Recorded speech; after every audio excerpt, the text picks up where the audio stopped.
저를 한번 따라하시죠. 복음이란 무엇인가? 오늘 이 두 번째 시간, 그리고 하나님 나라 복음으로 사는 삶은 교회입니다 라고 하는 시리즈로 세 번째 시간 말씀을 나누고자 합니다.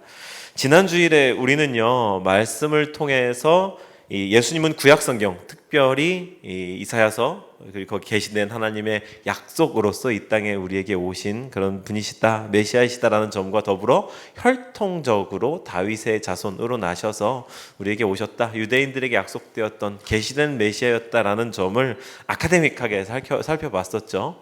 그래서 유대인들에게 예수님의 출생, 다윗의 자손이라는 것이 얼마나 의미 있었는가라는 것 살펴보았고, 그들이 메시아를 그토록 바라고 대망해왔던 이유에 대해서도 한번 살펴보았었습니다.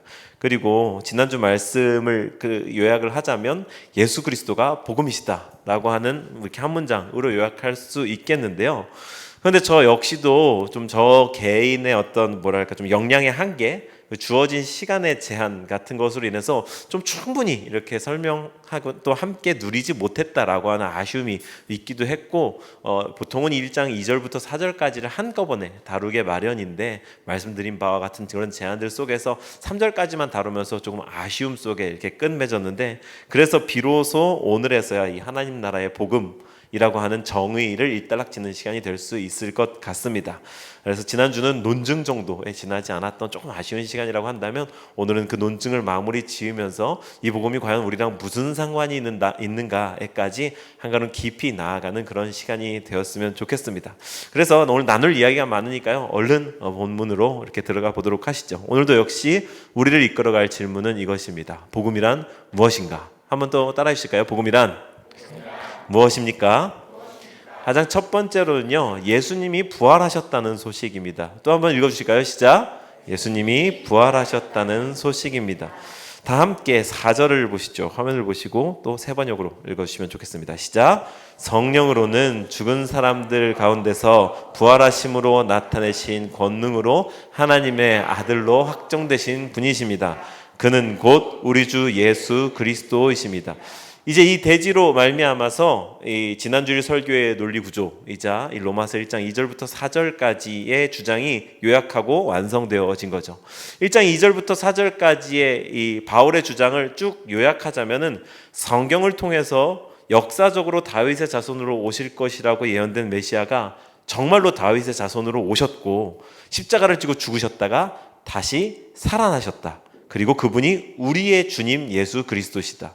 읽어보니까 별로 요약 안 한 것 같은데 그냥 거의 그대로 읽은 것 같긴 한데, 이것이 우리가 믿는 복음이라고 하는 것의 진술이라는 거죠. 그리고 우리가 오늘 읽은 이 4절이 이 문장의 꽃이자 핵심이라고 할 수 있는 부활이라고 하는 점을 강조하고 있습니다. 부활 말이죠. 생각해 보시죠. 예수님이 왜 십자가에 못 박혀 죽으셨을까? 정치범, 그리고 당시 사회 상황, 여러 가지 것들을 말할 수 있겠지만, 신학적인 이유 배제하고 사회학적이랄까, 어떤 집단적인 분위기랄까로 따져보면요, 쉽게 말하면 괘씸죄인 겁니다. 괘씸죄. 생각을 해보시죠. 이 예루살렘에 예수님이 처음 입성하실 때 그분을 사람들은 반겼습니다. 호산나 다윗의 자손 예수여, 어서 오시옵소서, 우리를 자유케 하실 분이시여. 그분은 막 환호하고 그분을 정말 왕으로서 맞이했습니다. 이제 예수님이 왕 되셔서 이 로마 제국 뒤엎어버리고 우리를 자유케 하실 거야. 그분을 왕으로 맞이했죠. 그런데 그들이 기대했던 군사 행동을 예수님이 하지 않으시고 힘없이 매를 맞고 그냥 십자가에 맥없이 달려 돌아가시니까, 그 정죄함을 받기까지 우리가 생각했던 메시아가 아니네? 이거 봐라, 이거 좀 이렇게 맥없이 이렇게 채찍질을 당하고 저 끌려가는 동안에도 아무것도 못하네? 뭐야, 사기꾼이었잖아. 자기가 왕 될 거라는 말이 거짓말이었잖아. 속았다. 이런 괘씸죄가 이렇게 작용을 했던 거죠. 예수가 틀렸던 거구나 라고 생각했을 겁니다. 그 몰려있던 모든 무리들, 유대인들 말이죠. 제자들은 또 왜 도망쳤을까요? 마찬가지입니다. 그들이 생각했던 메시아상, 그들이 바라보았던, 기대했던 메시아상에 맞지 않았을 뿐더러 아직 예수님의 대속 사역을 이해하지 못하는 상황이었기 때문에 그 제자들도 위기가 닥쳤을 때 뿔뿔이 흩어지면서 우리의 스승 예수가 틀렸구나, 그분이 틀린 거였구나, 그분이 메시아가 아니었구나 라고 하는 생각에 산산이 흩어진 거죠. 사람에게 죽음이란 끝입니다. 더 이상 변명의 여지가 없어지는, 아무 말도 할 수 없는, 죽은 자에게는 말이 없다라고 하지 않습니까? 더 이상의 변명의 여지가 없어지는 게 죽음이라고 하는 종말의 순간, 사자는 침묵하는 법입니다. 말할 수 없죠. 예수님이 정말 하나님의 아들이신지, 그분이 왕이신 건지 어쩌고 저쩌고 살아생전에 주장하셨던 그 주장이 틀렸는지 맞았는지를 더 이상 논박할 기회가 없는 게 그분이 죽으셨다라고 하는 사실이지 않습니까? 다툴 여지가 없죠. 그러니 그대로 두면, 죽으신 것에서 끝나면 예수님이 틀린 것이 되는 건데, 이 유대인의 왕이라고 써있던 그 죄목 기억하시나요? 십자가 위에 그렇게 써있었죠. 야, 네가 로마의 통치에서 우리를 건져내겠다고?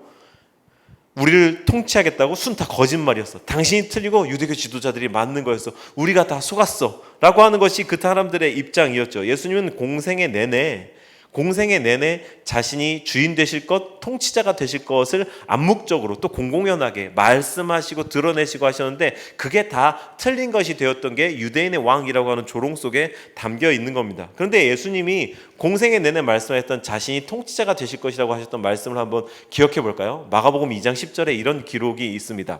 한번 읽어주시죠. 시작. 그러나 인자가 땅에서 죄를 사하는 권세가 있는 줄로 너희로 알게 하려 하노라 하시고 중풍병자에게 말씀하시다. 예수님이 지금 뭐라고 말씀하십니까? 그냥 병만 낫게 해주는 게 아니라, 그냥 뭐 이렇게 가라라고 말씀하시는 게 아니라, 죄를 사하는 권세가 있는 줄로 너희로 알게 하라. 실제로 예수님께서 네 죄를 사한다 이런 언급을 하시면서 이 말씀을 하신 거거든요. 그러니 유대인 지도자들이 참람하도다, 어떻게 자기에게 저런 권세가 있다고 말을 하는가 흥분하고 분노했죠. 죄를 사하는 권세가 누구에게 있습니까? 왕이신 하나님께만 있는 겁니다. 그런데 그 권세가 자기에게 있다라고 주장하는 거죠. 유대인의 입장에서는 지금 젊은 선지자 하나가 내가 왕이다, 내가 하나님이다 라고 참칭하고 있는 겁니다. 그래도 당시에는 그가 일으킨 어떤 기적들, 이런 사회적인 분위기, 이런 것들 때문에 그냥 아마 잠자코 있었던 것 같습니다. 더 이상 이야기를 못하고 그분의 카리스마, 사회적인 인기 이런 거에 눌려서 더 토를 달지도 못하고, 메시아가 맞는 것 같기도 한데, 왕이 맞는 것 같기도 한데 라고 하면서 이렇게 좀 갸웃갸웃하다가 나중에 자신들의 기대가 비틀어지니까 그때는 막 분노하게 됐었던 거죠. 그런데 처음부터 관점이 달랐던 겁니다. 예수님은 하나님의 권세를 위임받은 대리 통치자로서 이제 이 나라에 하나님의 나라가 시작되어지고 자신의 통치가 시작되어진다는 통치, 하나님의 통치의 개념으로 선언하신 것인데, 자신들의 메시아관으로 받아들인 이 시각의 차이가 예수님을 달아 죽이는 데까지 이르게 된 거죠. 그런데 그분이 부활하셨습니다. 모두가 다 틀렸다. 예수는 틀렸어. 그는 왕이 아니었어. 통치자가 아니었어. 그의 주장은 다 거짓말이었어 라고 마침표 찍혀진 게 그의 죽음이었는데, 그를 살리심으로 말미암아 그가 옳았다라는 그분의 주장을 누가 뒷받침해 주신 겁니까? 생명의 주인이신 하나님께서. 죽은 존재에게, 생명이 없는 존재에게 생명을 줄 수 있는 이가 있다면 그는 분명히 창조주일 겁니다. 왜? 창조라는 것은 생명을 빚는 행위니까, 생명이 없는 곳에 생명을 심는 행위니까. 근데 죽으신 예수님께 그를 살려 다시 생명을 주어서 일으키신 하나님은 창조주이신 것이며, 그분께로부터 권세를 위임받아서 이 땅의 통치를 시작한다라고 주장하셨던 예수님의 주장은 옳은 것. 그래서 하나님께서 예수님이 마치 손을 들어주면서 봐라, 내 아들 예수가 옳았다라고 그분의 주장에 동의해 주시는 것, 그것이 부활의 참된 의미라 이 말인 거죠. 그래서 살아나신 예수님을 제자들이 맞닥뜨렸을 때 어떤 기분이었을까요? 아이씨, 큰일 났다. 나 부인했는데, 아이씨, 나 큰일 났네. 이런 기분이었을까요? 아니요. 그분이 옳았구나. 그분이 틀린 게 아니었구나. 그래, 내가 평생 쫓았던 그분이 틀린 게 아니었구나. 내가 그분의 공생에 내내 동행했던 그분이 틀린 게 아니었구나. 그들이 가지고 있었던 시각이 교정됨과 동시에 그분이 틀린 게 아니었다, 그분이 옳았다라고 하는 것이 제자들의 마음속에 번뜩 생각이 들었을 겁니다. 그렇게 예수님의 부활을 믿는다라고 하는 이 한 줄 진술은요, 우리가 2000년 전에 있었던 중동 세계에서 있었던 이 신비스러운 일에 그냥 현대 과학적 지식을 모두 다 무시하고 나도 그렇게 동의해 정도를 말하는 그런 단순한 자존심 싸움에서 끝나지 않습니다. 그분이 옳다고 인정하는가, 그분의 통치가 나에게도 임하고 있다는 것을 나도 동의하고 그분의 통치에 동행해 가는가, 그런 차원에까지 가는 거죠. 그분의 부활을 믿는다라고 하면서 그분의 통치가 없는 것처럼 사는 삶은 정말로 부활을 믿는가에 물음표를 찍어 봐야 되는 겁니다. 예수님의 부활을 믿는다는 건 그분의 부활의 진술이 우리가 믿는 복음의 한가운데 위치해 있다는 것은 이런 의미를 갖는 겁니다. 그분이 옳다고 인정하는가? 그분이 통치하고 계시다는 것을 경험하고 살고 있는가? 그 통치에 참여하고 있는가? 계속 묻는다는 거죠. 두 번째로 복음은요, 예수님이 주인 되신다는 소식입니다. 한번 또 따라해 주실까요? 예수님이 주인 되신다. 네, 그런 소식입니다. 4절을 다시 한번 읽어볼까요? 시작. 성령으로는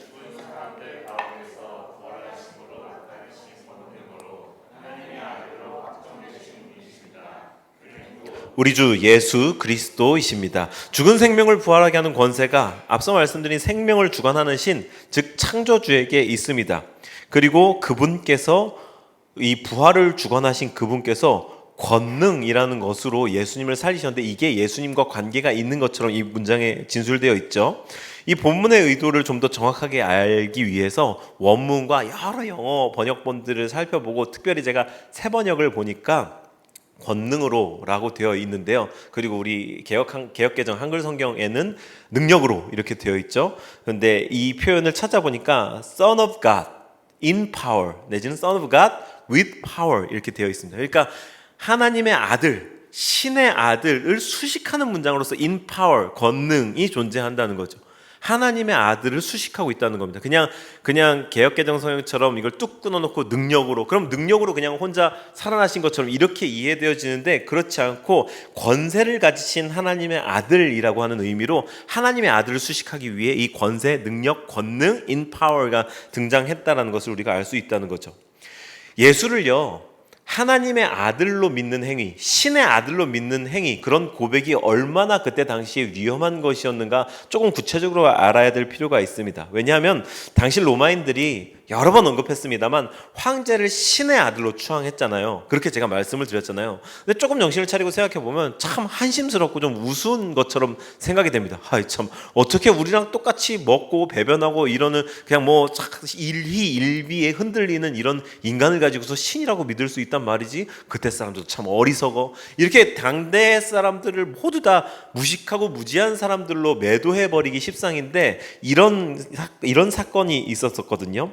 이 플리니우스라고 하는 로마 원로원의 장로가 남긴 자연사라고 하는 기록, 그 책에 이런 기록이 있습니다.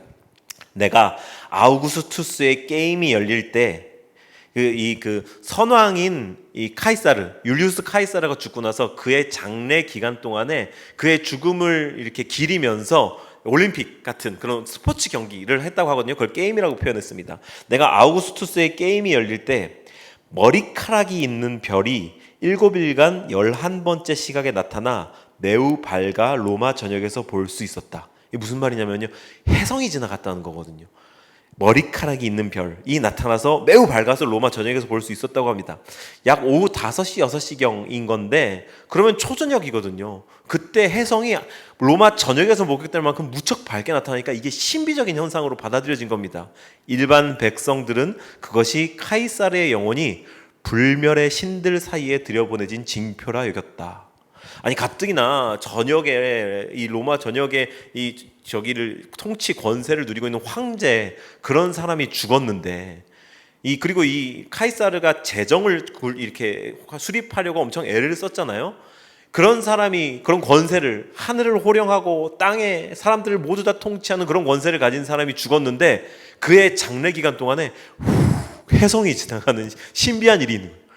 그의 이제 양자 아들이었던 아우구스투스가 이걸 놓칠 리가 없죠. 그걸 탁 가져다가 봐라. 그 민심을 이용해서, 백성들의 민심을 이용해서 봐라. 내 아버지 카이사르가 신이 되었다. 그러므로 나는 신의 아들이다. 그렇게 된 거거든요. 그러니 사람들이 보기에는 이 가스라이팅에 속지 않을 수가 없었던 겁니다. 정말 집단적, 대규모적, 전 세계적 가스라이팅에 아우구스투스는 신의 아들이 되고 율리우스 카이사르는 신이 된 그런 배경을 가지고 있거든요. 그렇기 때문에 신의 아들이라고 하는 진술은 무척 위험한 겁니다.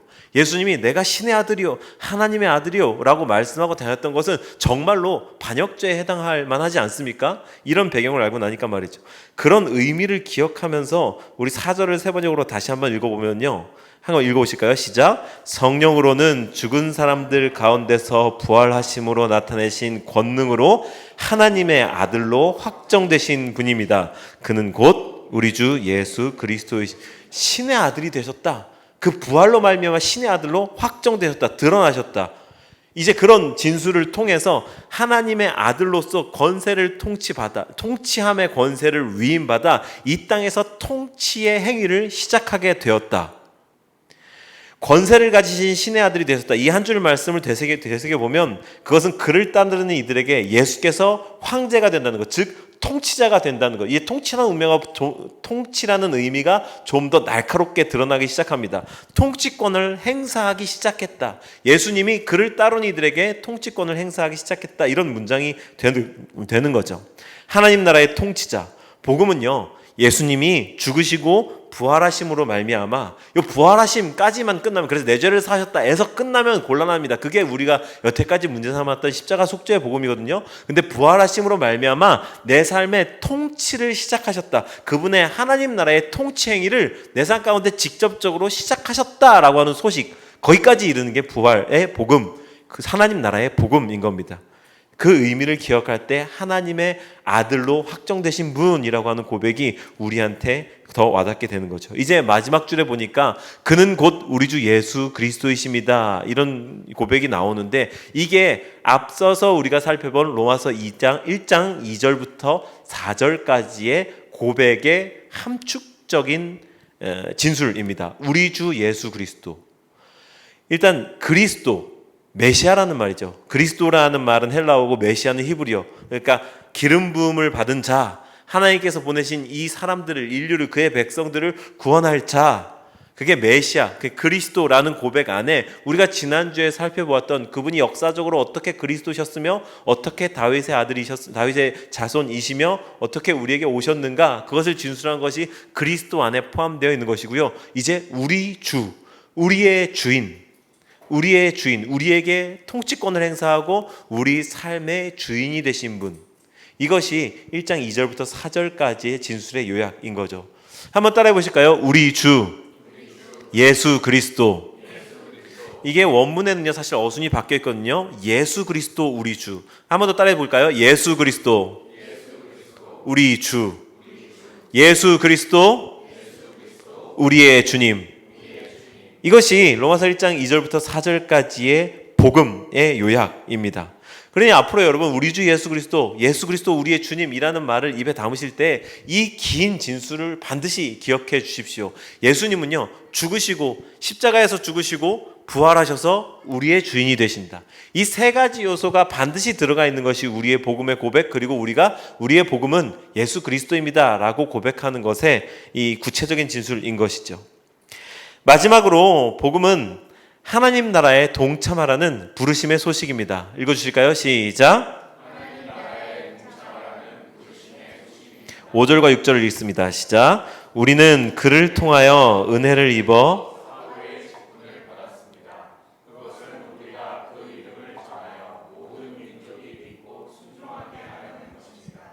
여러분도 그들 가운데 들어있어서 예수 그리스도의 부르심을 받은 사람이 되었습니다. 예수님을 통하여서 우리가 은혜를 입고 심지어 사도의 직분을 받았다라고 되어 있습니다. 우리, 여기에서 말하는 우리는요 보편적인 우리가 아니라 사도 바울이 자기 스스로, 그리고 자기와 함께하는 이제 복음을 전하는 일행들, 이제 그들을 이야기를 하면서 사실은 좀 더 협소하게 바울 자신, 본인만을 가리킬 때 좀 겸양적인 표현으로 우리라고 복수로 사용한 거거든요. 예수님을 만나고 예수님을 통해서 회심의 사건을 맞이하고서 사도로 부르심을 받은 자기 스스로의 정체성에 대한 그런 고백인 거죠. 바울은 자기 스스로에 대해 말하면서 자주 이 1인칭 복수로 표현해 왔는데, 지금 로마 교회를 향해서 협조 요청을 구하는 입장이라는 점을 생각해 볼 때, 그리고 또 다른 서신들에 나타났던 그의 어떤 처세술, 그런 머리 좋은 처세술 같은 거를 미루어 볼 때 이러한 생각이 더욱더 확실해지죠. 자신의 사도됨을 정중히 어필하는 동시에 이제 이어지는 6절로 로마 교회의 성도들을 클로즈업하고 있습니다. 6절을 한번 보여주실까요? 여러분도 그들 가운데 들어있어서. 자신이 사도의 직분을 받아서 이런 일들을 하고 있고 이렇게 더 스페인 선교로 나아가기 위해서 편지를 보내고 있다라고 하는 속내를 숨긴 채 자신은 그런 부르심 때문에 이러한 일들을 해왔고 하고 있는 사도다라는 것을 이야기를 하면서 여러분도 니들도 그런 부르심이 사실 있는 거야 슥 갖다 끼워 넣는 거죠. 여러분도 그들 가운데 있다. 여러분도 사도인 나처럼 하나님 나라 복음에 부르심을 받은 사람들이요 라고 묶어가고 있는 거죠. 우리 모든 성도들이 어떤 부르심을 받았다는 말입니까? 사도의 부르심. 사도가 하는 일들을 하는 사도의 부르심, 바울이 받은 것과 같은 종류의 부르심을 받았다고 하는 겁니다. 제가 여기서 자꾸 이렇게 조심하는 이유가 사도는요, 여러분 이 시대에 끝난 겁니다.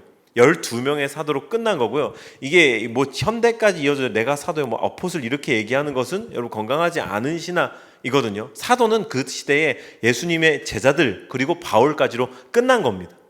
지금은 더 이상 사도는 존재하지 않거든요. 오직 사도적인 사역들이 교회를 통해서 오늘날 현대 교인들 우리들에게 이어져 내려오고 있는 것이죠. 그 부분은 주의하시길 바라고요. 그렇다면 바울이 받은 부르심, 즉 예수 그리스도의 부르심이란 무엇인가? 그것은 뒤에 진술되어 있는 대로 그 이름을 전하여 5절 하반절에 있죠. 그 이름을 전하여 모든 민족이 믿고 순종하게 하려는 것이다 라는 겁니다. 이건요 단순히 전도해와서 교회라고 하는 집단 그룹의 인원수를 늘려야 한다, 모든 민족이 믿고 순종하게 하기, 그런 말이 아닙니다. 믿고 순종한다라고 하니까 믿는다와 순종한다라는 두 가지 이 동사로 뜯어서 두 개의 행위로 생각해야 될 것처럼 생각이 되어질 텐데, 이게 생각이 좀 더 깊어지면 좀 인생의 어떤 괴리를 가지고죠, 믿음 따로 순종 따로 될 수 있는 거죠. 그런데 원문을 보니까 믿음의 순종이라고 하는 한 단어로 되어 있거든요. 믿음의 순종. 믿으면서 순종하지 않을 수 없는 거고요. 순종한다고 하면서 안 믿을 수 없는 겁니다. 믿음의 순종. 이 두 가지는 한 단어입니다. 믿음의 순종에 이르게 하는 것이라고 하나로 묶여 있는 거죠. 믿음과 순종이 불가분의 관계인데 따로 떨어질 수 없다라는 말인데, 무엇에 순종합니까? 하나님의 아들의 통치에. 하나님의 아들의 통치에, 그것도 모든 민족이. 믿음은 곧 삶에서 드러난다라는 말인데, 이게 교회 다닌다라는 말과 삶이 개차반이다라는 것이 이렇게 공존할 수 없다라는 것입니다. 우리의 현실 세계로 풀어서 말하자면, 저는 오늘 이 설교를 준비하면서 이 부분에 무척 힘을 주고 싶었고, 사실 우리 교회가 하나님 나라 복음 이렇게 이야기를 하면서 이렇게 뭐랄까 조금은 나름대로 좀 독보적인 개성 있는 그런 행보들을 해나가는 이유는 그 이유가 여기에 있거든요. 우리가 지난 2주 전에 정의했던 십자가 속죄의 복음의 한계가 여기까지입니다. 십자가 속죄의 복음에서는 강조하지 않아도 되는 게 자기 삶의 책임입니다.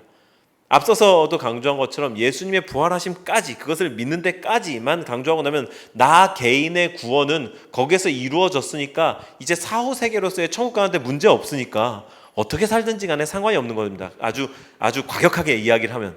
물론 교회를 다닌다라고 하는 어떤 윤리 도덕적인 측면에 있어서 삶의 책임을 다하는 부분이 생기겠지만, 엄밀히 얘기하면 그런 책임을 다하지 않아도 구원에는 문제가 없는 것이 십자가 속죄의 복음의 한계라는 거죠. 그런데 하나님의 통치가 시작되었고 하나님의 아들 예수 그리스도의 통치가 나에게 임해서 내가 그 통치를 받는 삶으로 살아가기 시작한다. 즉 하나님 나라 복음의 관점에서 보면은요, 믿음으로만 끝나지 않습니다. 행위로서의 순종이 선택의 여지가 없는 겁니다. 믿으니까 믿음의 고백으로서의 순종이라는 게 나타나야 되는 겁니다. 거기에 대한 끝까지 가는 책임이 생기는 겁니다. 하나님 나라 복음, 예수께서 우리를 위해 죽으시고 부활하셨다. 그리고 부활하셔서 우리 삶의 주인이 되셨다라고 하는 고백의 진술에까지 이르면 우리의 주인이신 그분의 말을 어떻게 안 들을 수가 있겠습니까? 이 세상을 회복시켜라. 네 주변의 사람들의 삶에 의미 있게 가서 다하라. 그들과 함께 하나님 나라, 나의 나라를 이루어가라. 그들에게도 하나님 나라를 전하고 그들과 함께 너의 삶의 회복을 가져와라. 나와의 관계를 회복하고 이웃과의 관계를 회복하게 하고 자기 자신과의 관계를 회복하게 하며 이 세상과의 관계를 회복하게 해라 라고 하는 하나님의 명령이 어떻게 순종하지 않을 수 있는 말씀이 되겠습니까? 하나님 나라 복음에 따르자면요. 우리의 통치자가 되신 주되심의 복음 앞에 우리가 순종하지 않을 수 없다. 이 하나님 나라 복음이 실종되었기에 이 감히 제가 언급컨대 대한민국의 여러 교회들이 망가져 가고 있는 것이 아닌가, 아니 그것이 확실한 진단이라는 점을 이 시대의 말씀을 대하는 목회자로서 정직하게 고백하지 않을 수가 없는 거죠. 그러니 하나님 나라의 복음을 듣고 진정 회심한 사람이라면 인생의 추구가 바뀌지 않을 수가 없는 겁니다. 하나님 나라에 동참하라 라고 하는 말을 바꾸어서 이야기하면 하나님 나라의 가치로 살아가라 라고 하는 도전인 것이죠. 오늘 우리가 함께 살펴보았던 이 하나님 나라 복음의 정의를 따라가자면, 글쎄요, 기독교 인구의 증가라는 것을 반드시 우리가 소망하고 아름답고 이상적으로 여기는 복음화라는 것과 1대1로 매칭할 수 있을까? 그것이 곧 복음화를 의미하는 걸까라고 하는 것에 의구심을 갖지 않을 수 없게 됩니다. 복음화가 된다는 것은 오늘까지 3주 동안 우리가 살펴보았던 예수님께서 십자가에 달려 돌아가시고 죽으시고 부활하셔서 우리의 주인이 되신다 라고 하는 이 고백을 하는 사람들, 그 고백에 걸맞게 순종하며 살아가는 사람들이 생겨났다, 그렇게 되었다라는 것이 진정한 복음화일 텐데, 그렇다면 내 삶부터 다시 한번 점검하게 되는 거예요. 난 정말 복음화되는가, 즉 회심했는가 라고 하는데, 여러분들이 가진 어떤 그리스도인으로서의 확신을 흔들려고 하는 게 아니라 그리스도인의 확신만큼 그에 걸맞게 순종하며 살고 있는가, 그것을 좀 제가 터치해보고 싶은 겁니다. 나는 하나님 나라 복음에 부르심에 합당한 삶을 살아가고 있는가, 그 도전에 응하고 있는가. 스스로를 기독교인으로 정의하는 사람들 가운데 앞서 말씀드린 그냥 부활의 복음까지만 그것에 감사합니다, 그러니 나는 이 세상에서의 내가 재미있게 누리는 인생에 더해서 사후세계에서도 극락에 이르겠네요, 그렇게 사는 사람들 정도가 얼마나 많습니까? 스스로를 기독교인이라고 말하면서. 근데 우리가 스스로를 그리스도인이라고 칭하려면 그리스도께서 이루신 일, 즉 복음의 마침표까지 따라가야 하는 것 아니겠습니까? 하나님 나라가 임하는 것, 하나님의 통치가 임하는 삶. 말하자면 앞서 말씀드린 그런 부류의 사람들은 여전히 통치자가 예수가 아니라고 입 빼고 삶으로 이야기를 하고 있는 거죠. 근데 우리는 삶으로 통치자가 예수다라고 고백하는 사람들이어야 되지 않겠습니까? 그래서 이 질문을 드립니다. 나는 십자가 속죄의 복음에서 멈춰 있나요? 아니면 하나님 나라의 복음, 즉 주되심의 자리에까지 나아가고 있나요? 주님이 내 삶의 주되심의 자리에까지 나아가고 있나요? 여러분들께서 갖고 계신 주보에 마음으로 드리는 예배에다가 한번 이 질문에 정직하게 응답해 보시죠. 내가 십자가의 속죄의 복음에서 멈춰 있는가? 아니면 조금 더 깊이 있게 하나님 나라의 복음, 즉 주되심, 예수께서 나의 삶의 주인이 되셔서 그분의 통치에 내가 응하며 살아가고 있는가?